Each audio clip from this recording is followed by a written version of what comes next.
Early morning, June 4th, and there's rain just to the south of us on the radar, and I can see the clouds. So we're gonna bump through this one, try to share a little information this morning here at the Proving Ground. Growing Deer TV is brought to you by Bass Pro Shops.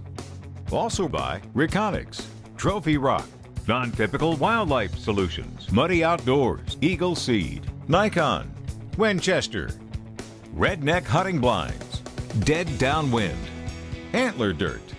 A few episodes ago, we showed you a mountain that had no food, just all forest, and we were creating some new food plots.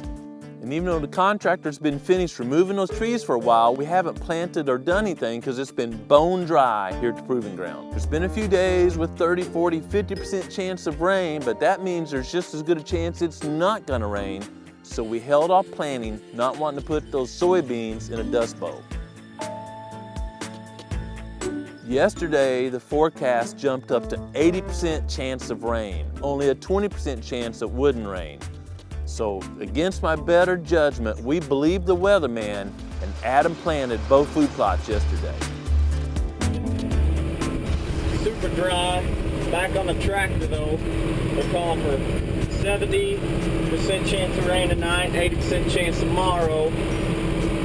Even though there's a cloud of dust boiling up behind me, I'll show you in a second.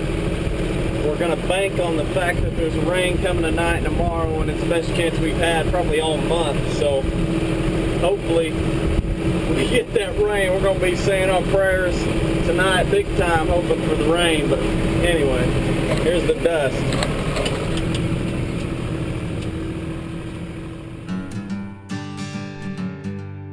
This morning I was so thrilled to measure 1 1/10 inches of rain in my rain gauge.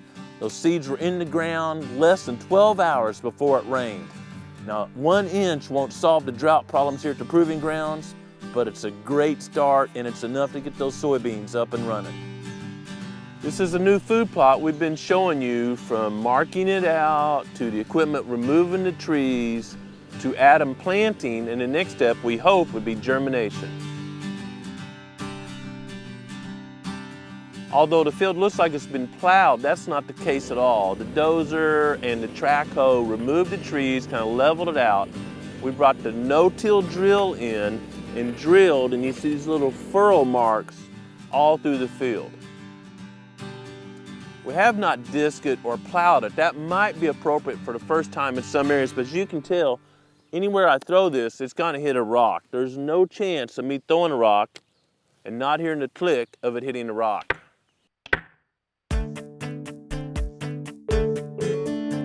So in 5 days and 1 inch of rain, it probably just went through these gravels just like it would go through a loose wire screen. We're seeing some germination already of our Eagle Seed beans. When you use a no-till drill, you don't get exact seed placement like you might with a $50,000 planter or some other piece of equipment. But here's a great example. There was one seed obviously put in the ground, I'll dig it up in a second, and another that was spilled or not covered with dirt. It's so rocky here.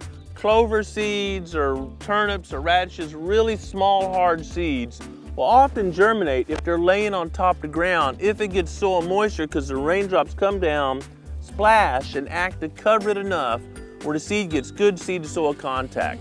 But a bigger seed like a soybean or a kernel of corn or something big doesn't germinate as well when it's laying on top of the ground.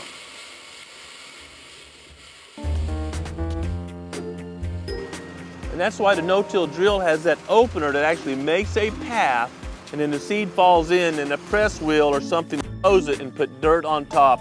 So in this case, when the ground is so rocky and that drill's bouncing, of course a seed or two is gonna pop out on the ground. I'm looking at way less than 5%. I had to kind of walk around to find this seed. So here's a seed that did not get covered, and it has not germinated. I covered up with hopes that it might still germinate. And right next to it, obviously buried the appropriate depth if I can get down below it in this rocky soil. So I'm now officially an inch down or more. You can see how deep that's been in the soil, pushing up 2 leaves so it can make photosynthesis or make sugars from the sun's energy, combination of water, nutrients, and the sun's energy. One thing that's really missing from this plot is organic matter. It's just basically gravels with a little bit of dirt. And you might look at these bigger particles and call that organic matter, but these are not going to break down anytime soon to be of a benefit to this food plot. Some people write me and ask, can I add sawdust to my food plot to add organic matter? And it's a yes and no answer. Sawdust takes a long time to break down. And while it's breaking down, the little bacteria in the dirt that help that process that are beneficial all go to those big chunks and use some of the nutrients in the soil to survive while they're breaking that down, taking that away from plants. The better way is what we've done is get a crop started. It may not be the best the first year. Let it grow, pulling nutrients out of the soil or mining the nutrients. Start breaking down the soil in very small particles. Herbaceous breaks down a lot easier than woody, and let that build organic matter. Even with marginal food here the first year, because it's a new plot, not a lot of nutrients and really rough shape, it's still going to be better food than over here in the dark forest where all the sun is being captured in the canopy and there's not much to eat down the forest floor.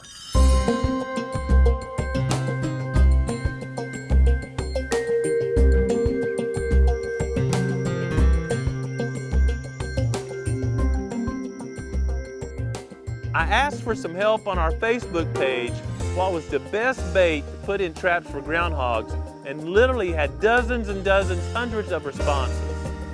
One of the responses was peaches. Tracy has a peach tree in the yard, so John had taken some peaches and smushed them up to get the juices and the scent flowing and put them in one trap with lettuce from Ray's garden in the other trap.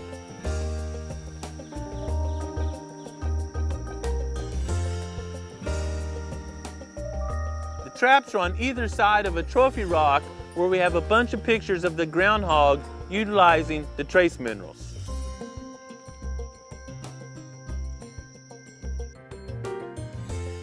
But when we checked that card from Reconex's camera early this morning, it looked like the groundhog didn't like a buffet. He just couldn't make up his mind. He's right between the peaches and the lettuce, but didn't enter either trap.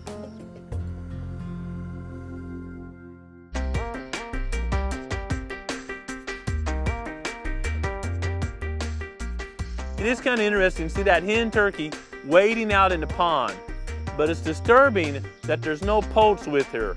Here we are in June, ample time for turkeys to be nested and have poults with them, and of gads and gads of pictures of turkey hens we've seen, I've yet to see the first poult.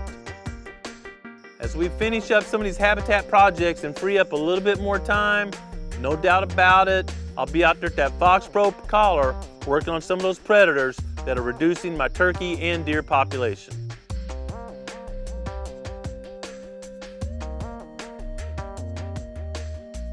I hope you're experiencing some good growing conditions at your proving grounds and you get outside and enjoy creation this week. Thanks for watching GrowingDeer.tv. And then regaining. That's what the New Zealanders taught me. They're all about growing the biggest antler they can, simply to harvest those antlers for velvet.